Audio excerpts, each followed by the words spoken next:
அந்த புக்கு தான் நிறைய இருக்குது. அது பூரா படிக்கிறது தான் நிறைய நேரம் ஆகும். ஒன்று கூட அவர்கள் அறிவிக்கலை. ஸ்டிக்கர் ஒட்டி அறிவிச்சிருக்கிறாங்க, அவ்வளவுதான். புதுசாக எதுவுமே இல்லை. அப்புறம் எதுக்கு அந்த 20 துறைக்கு மந்திரி தேவை? அந்த 20 துறைக்கு ஏன் மானிய கோரிக்கை நடைபெறணும்? தேவையே இல்லையே. ஆச்சி மசாலா எந்த சமையலும் ருசி தேடும் ரகசியம் 20 ரூபாய். தமிழ்நாட்டுல எல்லாமே சேஞ்ச் ஆயிடுச்சு. உங்க நகையையும் சேஞ்ச் பண்ணுங்க. உங்க பழைய நகைக்கு கிராமுக்கு 150 ரூபாய் கூடுதலா வாங்கி புது நகை எடுத்துக்கோங்க. அதே கம்மி சேதாரம் தான் உங்க லலிதால மட்டும்தான். அனைத்து ஊடக நண்பர்களுக்கும் பத்திரிகை நண்பர்களுக்கும் வணக்கம். தமிழக வெற்றி கழக ஆட்சி அமைந்த பிறகு வேளாண் பட்ஜெட் முதலில் 2ஆம் நாளில் தாக்கல் செய்யப்பட்டிருக்கின்றார்கள். முதல் வேளாண் பட்ஜெட். இந்த வேளாண் பட்ஜெட்டில் விவசாயிகள் பெரிய எதிர்பார்ப்போடு இருந்தாங்க. ஆனால் அந்த வேளாண் பட்ஜெட்டில் விவசாயிகளுக்கு மிகப்பெரிய ஏமாற்றம் தான் மிஞ்சியது. கடந்த கால திராவிட முன்னேற்ற கழகத்தில் வேளாண் பட்ஜெட் என்று அறிவிக்கப்பட்டு ஒவ்வொரு ஆண்டும் சட்டமன்றத்திலே வேளாண் பட்ஜெட் சமர்ப்பிக்கப்பட்டார்கள். அதில் 20 டிபார்ட்மெண்ட் 20 துறைகள் ஒன்றாக இணைந்து வேளாண் பட்ஜெட் என்று அறிவிக்கப்பட்டார்கள். அதே நிலையில்தான் இன்றைக்கு புதிதாக அமைந்துள்ள தமிழக வெற்றி கழக அரசு தமிழக விவசாயிகளை ஏமாற்றுகின்ற விதமாக வேளாண் பட்ஜெட் என்று அறிவிக்கப்பட்டு சுமார் 2.5 மணி நேரம் அந்த வேளாண் பட்ஜெட்டை வாசித்தார். ஆனால் அதில் ஒரு முக்கியமான திட்டம் ஒன்றும் இடம்பெறவில்லை. விவசாயிகளுக்கு பயனளிக்கக்கூடிய திட்டம் எதுவும் இடம்பெறவில்லை. ஏற்கனவே ஒவ்வொரு ஆண்டும் வேளாண் மானிய கோரிக்கை நடைபெறுகின்ற பொழுது என்ன அறிவிப்பு இருக்கின்றதோ அதே அறிவிப்பு தான் வேளாண் பட்ஜெட்டிலும் இடம்பெற்றிருக்கின்றது. கடந்த காலத்தில் திராவிட முன்னேற்ற கழக ஆட்சியில் 20 துறையும் ஒன்றாக இணைத்து வேளாண் பட்ஜெட்டை அறிவித்தார்கள். அதில் எப்படி துறை வாரியாக இந்த 20 துறை வாரியாக எப்படி அறிவிக்கப்பட்டதோ அதே போல தான் இன்றைக்கு தமிழக வெற்றி கழகம் வேளாண் பட்ஜெட்டை சட்டமன்றத்தில் சமர்ப்பிக்கின்ற பொழுதோ அதையே திருப்பி ஸ்டிக்கர் ஒட்டி அறிவிச்சிருக்கிறாங்க, அவ்வளவுதான். புதுசாக எதுவுமே இல்லை. இன்றைக்கு தேர்தல் நேரத்தில் தமிழக வெற்றி கழகம் ஆட்சிக்கு வந்தால் விவசாயிகளுக்கு ஒரு குவிண்டால் நெல்லுக்கு 3500 ரூபாய் கொடுப்பதாக தெரிவித்தார்கள்.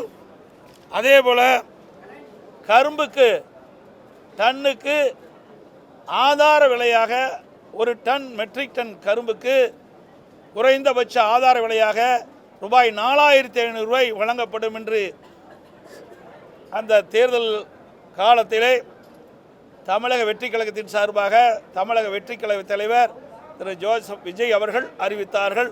ஆனால் இன்றைய தினம் வேளாண் பட்ஜெட்டிலே அந்த அறிவிப்பு இடம்பெறவில்லை, பட்ஜெட்டிலும் இடம்பெறவில்லை. அதே போல் விவசாய குத்தகைக்கு ஓட்டுகின்ற விவசாயிகள் விவசாய தொழிலாளிகளுக்கு வருடத்திற்கு 10,000 ரூபாய் வழங்கப்படுவதாக அறிவித்தார்கள். அவருடைய அந்த புத்தகம், அந்த வெற்றி கழகத்தினுடைய தேர்தல் அறிவிப்பு புத்தகம். அதில் பார்த்திங்கன்னா சொந்தமாக விவசாய நிலம் வைத்துள்ள ஒவ்வொரு விவசாய குடும்பத்திற்கும் விதைப்பு கால நிதியுதவியாக ஆண்டுக்கு 15,000 ரூபாய் 2 தவணைகளில் ஜூலை ஆகஸ்ட் பருவம் ஜனவரி பிப்ரவரி பருவம் வழங்கப்படும். விதைப்பு கால செலவுகள் சமாளிப்பதற்கு இந்த நிதி உதவி வழங்கப்படும். 2 முறை 5,000 கொடுக்குறாங்க, இந்த அறிவிப்பில் இடம்பெறல. அதே போல் உழவர் தோழர் திட்டம் என்ற ஒரு திட்டத்தை அறிவித்து குத்தகை விவசாயிகள் மற்றும் விவசாய கூலி தொழிலாளர்களுக்கு உழவர் உரிமை அட்டை வழங்கப்படும் முறை அறிமுகப்படுத்தப்படும். இந்த உரிமை அட்டை வைத்திருக்கும் உழவர்களுக்கு ஆண்டுக்கு 10,000 ரூபாய் உதவித்தொகை நேரடியாக அவருடைய வங்கி கணக்கில் செலுத்தப்படும் என்ற அறிவிப்பை தான் கொடுத்தாங்களுடைய இனிக்க விவசாயிகளை ஏமாற்றுகின்ற விதமாக விவசாய தொழிலாளிகளை ஏமாற்றுவதுமாக தேர்தல் நேரத்தில் அறிவிப்பை கொடுத்துவிட்டு இந்த வேளாண் பட்ஜெட்டில் இந்த அறிவிப்பெல்லாம் எதுவுமே இடம்பெறல. அதோட தேர்தல் நேரத்தில் விவசாயிகளுக்கு அந்த புக்கு தான் நிறைய இருக்குது. அது பூரா படிக்கிறது தான் நிறைய நேரம் ஆகும். ஒன்று கூட அவர்கள் அறிவிக்கல. இது விவசாயிகளை ஏமாற்றுகின்ற பட்ஜெட். இவர்களும் கடந்த கால ஆட்சி போல வேளாண் பட்ஜெட் என்ற ஒரு நாடகத்தை இன்றைய தினம் அரங்கேற்றிருக்கின்றார். அதே போல விவசாயிகளுக்கு தொடக்க வேளாண் கூட்டுறவு கடன் சங்கத்தில் 5 ஏக்கருக்கு குறைவாக நிலம் வைத்திருக்கின்ற விவசாயிகளுக்கு அவர்கள் தொடக்க வேளாண் வாங்கிய பயிர்க்கடன் முழுவதும் தள்ளுபடி செய்யப்படும் என்ற அறிவிப்பை கொடுத்தார்கள். 5 ஏக்கருக்கு மேல் நிலம் வைத்திருக்கின்ற விவசாயிகள் தொடக்க வேளாண் கூட்டுறவு கடன் சங்கத்தில் வாங்கிய பயிர்க்கடன் பாதி தள்ளுபடி செய்யப்படும் என்று அறிவித்தார்கள். ஆனால் கிட்டத்தட்ட ஒரு மாதத்திற்கு முன்பு தமிழ்நாடு முதலமைச்சர், தமிழக வெற்றி கழகத்தினுடைய அரசு சிறு குறு நடுத்தர விவசாயிகள் 5 ஏக்கருக்கு குறைவாக நிலம் வைத்திருக்கின்ற விவசாயிகளுக்கு 75,000 ரூபாய் கடன் தள்ளுபடி செய்யப்படும். அதற்கு மேல் இருக்கின்ற அனைத்து விவசாயிகளுக்குமே, இந்த சிறு குறு விவசாயம் சரி பெரு விவசாயம் அனைவருக்கும் 35,000 ரூபாய் தான் பயிர்க்கடன் தள்ளுபடி செய்யப்படும் என்ற அறிவிப்பை கொடுத்திருக்கிறார்கள். ஆனால் இந்த தேர்தல் அறிக்கையில் அவர்கள் கொடுத்ததற்கு மாறாக விவசாயியுடைய கடன் தள்ளுபடி செய்திருக்கிறார்கள். ஆக மொத்தம் விவசாயிகளை ஏமாற்றியிருக்கின்றார்கள். இதுதான் இந்த பட்ஜெட்டில் காண முடிகிறது. உண்மையிலேயே விவசாயிகளுக்கு நன்மை கிடைக்கக்கூடிய பட்ஜெட் இது இல்லை என்பதை இந்த நேரத்தில் தெரிவிக்கிறேன். அதோட அதிமுக ஆட்சியில் பல்வேறு திட்டங்களை நான் நிறைவேற்றி கொடுத்தோம். குடிமராமத்து திட்டம் என்ற அற்புதமான திட்டத்தை கொண்டு வந்து நிறைவேற்றிக்கிறோம். ஏரி குளம் குட்டைகள் அனைத்தும் தூர்வாரப்பட்டது. அது பல திட்டத்தை இணைச்சு இன்றைக்கி அறிவிச்சிருக்கிறாங்க. அது ஒரு 1500 கோடி அறிவிச்சிருக்கிறாங்க. ஆனால் அது முழுசாக குடிமராமத்து திட்டத்துக்கு அறிவிக்கலை. அனைத்து இந்திய அண்ணா திராவிட முன்னேற்ற கழகம் ஆட்சி இருக்கின்ற பொழுது ஊராட்சி ஒன்றியத்தின் மூலமாக இருக்கின்ற சுமார் 24,000 ஏரிகள், 26,000 ஏரிகள், அதில் குளம் குட்டை நீர்நிலைகள்லாம் தூர்வாரப்பட்டு மழை காலத்தில் தண்ணீர் தேங்கக்கூடிய சூழலை உருவாக்கி தந்தோம். அதே போல் பொதுப்பணித்துறையின் கீழ் இருக்கின்ற 14,000 ஏரிகளில் சுமார் 6,000 ஏரிகள் தூர்வாரப்பட்டன. அதற்காக சுமார் 1,240 கோடி நிதி ஒதுக்கீடு செய்யப்பட்டது. இதனால் இப்பொழுது இருக்கின்ற வறட்சி காலத்தில் அனைத்து இந்திய அண்ணா திராவிட முன்னேற்ற கழக ஆட்சியில் தூர்வாரப்பட்ட ஏரியில் தூர்வாரப்பட்ட காரணத்தினால் இன்றைக்கு நீர்நிலைகள் அங்கங்கே தண்ணி இருக்கின்றது. நிலத்தடி நீர் அங்கங்கே பல பகுதியில் வற்றாமல் இருக்கின்றது. இவ்வளவு வறட்சியான காலத்திலும் அனைத்து இந்திய அண்ணா திராவிட முன்னேற்ற கழக ஆட்சியில் போடப்பட்ட திட்டம் இன்றைக்கு விவசாயிகளுக்கும் பொதுமக்களுக்கும் கை கொடுக்கின்றது. ஆனால் அந்த திட்டத்துக்கு முழுமையான அறிவிப்பு கிடையாது. தடுப்பணை கட்டுக்கிட்ட அமைப்பும் கிடையாது. பல துறை இதில் நினச்சிருக்கிறாங்க. ஏன்னா ஒவ்வொரு துறைக்கும் ஒரு அமைச்சர் இருக்கிறாங்க. இன்றைக்கு நேற்றைய தினம் பொது பட்ஜெட் போட்டாங்க. ஒவ்வொரு துறைக்கும் நிதி ஒதுக்கீடு செஞ்சுருக்கிறாங்க. இன்றைக்கு இந்த பொது பட்ஜெட்டும் வேளாண் பட்ஜெட்டும் முடிந்த பிறகு பதில் உரை அவர்கள் அளித்த பிறகு ஒவ்வொரு துறைக்கும் மானிய கோரிக்கை நடைபெறும். அந்த மானிய கோரிக்கையின் போது அந்த துறை வாரியாக அந்தந்த அமைச்சர்கள் அவர் தெரிவிப்பாங்க. அதையெல்லாம் இணைச்சி 20 துறைகளை ஒன்றாக இணைச்சி வேளாண் பட்ஜெட் இருக்காங்க. அப்புறம் எதுக்கு அந்த 20 துறைக்கு மந்திரி தேவை? அந்த 20 துறைக்கு ஏன் மானிய கோரிக்கை நடைபெறணும்? தேவையே இல்லையே. ஆக இதையெல்லாம் விவசாயிகளை ஏமாற்றுவதற்காக கடந்த கால அரசு நாடகம் போட்டது. இந்த அரசும் ஒரு நாடகத்தை போட்டு விவசாயிகளுக்கு மிகப்பெரிய ஏமாற்றத்தை தந்திருக்கின்றது. அதெல்லாம் ஒன்றுமே காணாம். மேகதாதும் இல்லை, மேகதாது பற்றியும் சொல்லலை. அதெல்லாம் நீர்வளத்துறை அமைச்சரில் வரும்போது வரும்னு நினைக்கிறேன். ஏன்னா இதெல்லாம் வேளாண் பட்ஜெட் உங்களுக்கு நல்லா தெரியும். எனக்கு 20 துறை ஒன்றா வச்சு தான் போட்டுக்கிறாங்க. அது 2.5 மணி நேரம் பேசுகிறாரு. கிட்டத்தட்ட 2 மணி நேரம். பொது பட்ஜெட் கூட 2 மணி நேரம் 31 நிமிஷம் தான். ஆனால் வேளாண் பட்ஜெட்டில் வேளாண் துறை அமைச்சர் கிட்டத்தட்ட 2 மணி நேரம் 35 நிமிடம் பேசியிருக்காரு. அதுதான் சாதனையாப்பா. வேளாண் பட்ஜெட்டுடைய சாதனை 2 மணி நேரம் 35 நிமிஷம் பேசி வேளாண் பெருமக்களுக்கு எதுவுமே கிடைக்காம, எந்த ஒரு பயனும் கிடைக்காம இந்த அரசு, தமிழக வெற்றி கழக அரசு வேளாண் பட்ஜெட்டை சமர்ப்பிக்கிறது. போதுங்க. இப்போ 2.5 மணி நேரம் கேட்டது பத்தலையா? 2.5 மணி நேரம் கேட்டு இல்லை பிரயோஜனம் இருக்குது? ஏதாவது பயன் இருக்குதா? அவர்கள் கொடுக்க, நாங்கள் ஒன்றும் சொல்லலைங்க. அவர்கள் அறிவிக்கப்பட்டதையாவது அறிவிக்கணுமில்ல. எவ்வளோ அறிவிப்பு அறிவிச்சிருக்கிறாங்க. நேற்றைய தினமும் கிட்டத்தட்ட பொது பட்ஜெட்டில் தமிழக வெற்றி கழகம் தேர்தல் நேரத்தில் கொடுக்கப்பட்ட அறிவிப்புக்கு எதுவுமே நிறைவேற்றலை. கொடுக்கப்பட்ட வாக்குறுதி எதுவுமே நிறைவேற்றலை. இன்றைய தினமும் 2026 சட்டமன்ற பொதுத் தேர்தலில் தமிழக வெற்றி கழகம் கொடுக்கப்பட்ட விவசாயிகளுக்கு கொடுக்கப்பட்ட வாக்குறுதி நிறைவேற்றலை. அதுதான் இப்பொழுது ஊடகத்தின் வாயிலாக பத்திரிகையின் வாயிலாக விவசாய பெண்களுக்கு தெரிந்து கொள்ள வேண்டும். அதிமுக ஆட்சியில் எவ்வளோ செஞ்சோம்.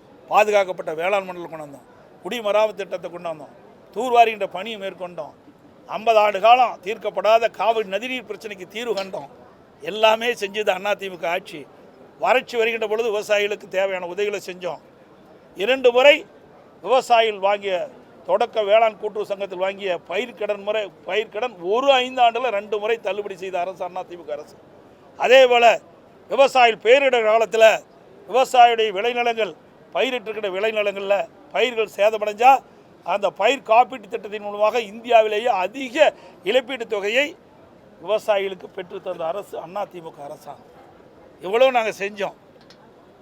கொரோனா காலத்தை கூட விவசாயிகள் பாதிக்கூடாது என்பதற்காக பல்வேறு திட்டங்களை கொண்டு வந்து நிறைவேற்றி தந்திருக்கிறோம்.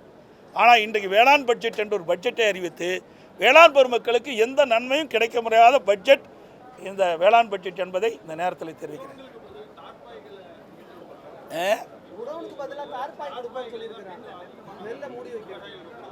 அதாவது ஏற்கனவே நிறைய இருக்குது. அதை நான் ஏன்னா இப்போ அங்கே வேளாண் பட்ஜெட்டை முடிஞ்ச உடனே வந்துட்டேன். அதில் அந்த பட்ஜெட் அந்த புத்தகத்தில் நிறைய இருக்குது. ஏன்னா இன்றைக்கி விவசாயிகள் உற்பத்தி செய்யப்பட்ட நெல்மணிகளை மூட்டை பிடிச்சி அரசனுடைய நேரடி நெல் கொள்முதலை கொண்டு வந்து தங்களுடைய உற்பத்தி செய்யப்பட்ட நெல்லை விற்பனை செய்கிறாங்க. ஆனால் கடந்த கால திராவிட முன்னேற்ற கழக ஆட்சியில் விவசாயிகள் விற்பனைக்காக கொண்டு வரப்பட்ட அந்த நெல்லை அவர்கள் உடனுக்குடன் நேரடி நெல் கொள்முதல் செய்யாத காரணத்தில் மழைக்காலத்தில் அந்த நெல்மணிகள்லாம் முளைத்து பல லட்சம் மூட்டைகள் வீணாச்சு. பல விவசாயிகள் கடுமையாக பாதிக்கப்பட்டாங்க. நான் கூட நேரடியாக டெல்டா மாவட்டத்துக்கு போய் அதெல்லாம் பார்த்துட்டு வந்தேன்.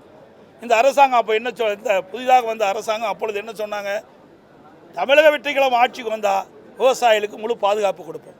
விவசாயிகள் உற்பத்தி செய்யப்பட்ட நெல்லை நேரடி கொள்முதலுக்கு கொண்டு வந்தவுடன் உடனுக்குடன் கொள்முதல் செஞ்சு விவசாயிகளுக்கு தேவையான உதவிகள் செய்யப்படுனாங்க. இந்த ஆட்சிக்கு வந்த பிறகும் கடந்த கால ஆட்சியில் என்ன நிலைமை இருந்தோ அதே நிலை தான் இருக்குது. விவசாயிகள் உற்பத்தி செய்யப்பட்ட நெல்லை நேரடி நெல் கொள்முதலுக்கு கொண்டு வந்து திறந்த வெளியில் அடித்து வைக்கின்ற பொழுது உடனடியாக நெல்லை கொள்முதல் செய்யாத காரணத்தினால அது பாதுகாப்பு வைப்பதற்கு தார்ப்பாயம் கொடுக்கல. அதனால் கடந்த கால அரசு போல மழையில் நனைந்து அந்த நெல்மணிகள்லாம் முளைத்து விவசாயிகள் பெரும் நஷ்டத்துக்குள்ளாக இருக்கிறாங்க. அதுதான் தார்ப்பாய் கொடுக்கணும்னு சொல்லியிருக்காங்க. தார்ப்பாய் கொடுத்தா தான் நிஜம். அதையாவது செய்யட்டும்.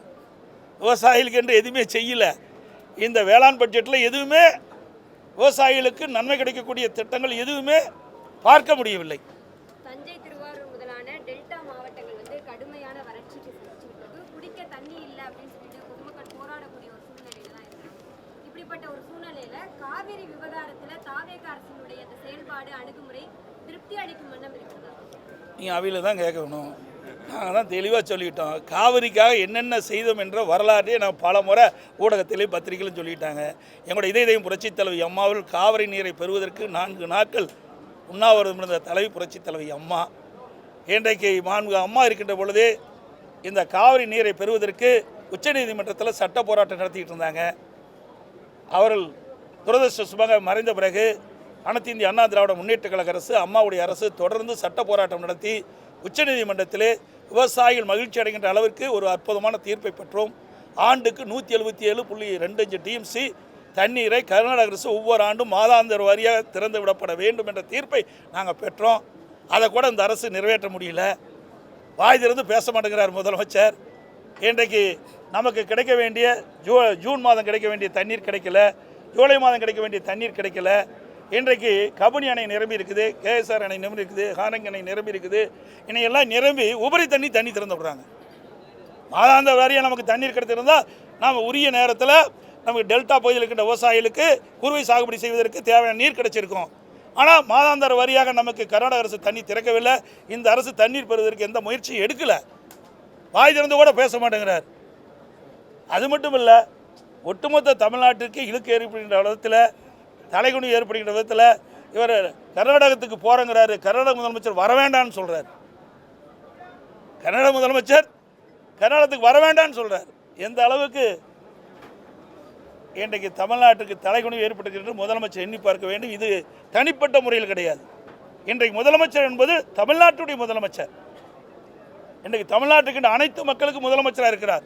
தேர்தல் வர வரைக்கும் வேற, தேர்தல் வந்த பிறகு முதலமைச்சர் என்ற பொறுப்பு வந்த பிறகு ஒட்டுமொத்த தமிழ்நாட்டு மக்களுடைய நலன் சார்ந்த பிரச்சனையாக பார்க்க வேண்டும். ஒட்டுமொத்த தமிழ்நாட்டு மக்களுக்கு தலைகுனிவு ஏற்படுகின்ற அளவிற்கு அவருடைய செயல்பாடு அமைந்துள்ளது வருத்தம் அளிக்கின்றது. சார் நேற்றே சொல்லிட்டேன், நேற்று இதெல்லாமே அவர் பொது பட்ஜெட்டுக்கே பூஜ்ஜியம் தான் கொடுத்துருக்குறாங்க. வேளாண் பட்ஜெட்டுக்கு -0 கொடுக்கலாம். நன்றி, வணக்கம். ஆச்சி மசாலா. எந்த சமையலும் ருசி தேடும் ரகசியம் 20 ரூபாய். தமிழ்நாட்டுல எல்லாமே சேஞ்ச் ஆயிடுச்சு. உங்க நகையையும் சேஞ்ச் பண்ணுங்க. உங்க பழைய நகைக்கு கிராமுக்கு 150 ரூபாய் கூடுதலா வாங்கி புது நகை எடுத்துக்கோங்க. அதே கம்மி சேதாரம் தான் உங்க லலிதால மட்டும்தான்.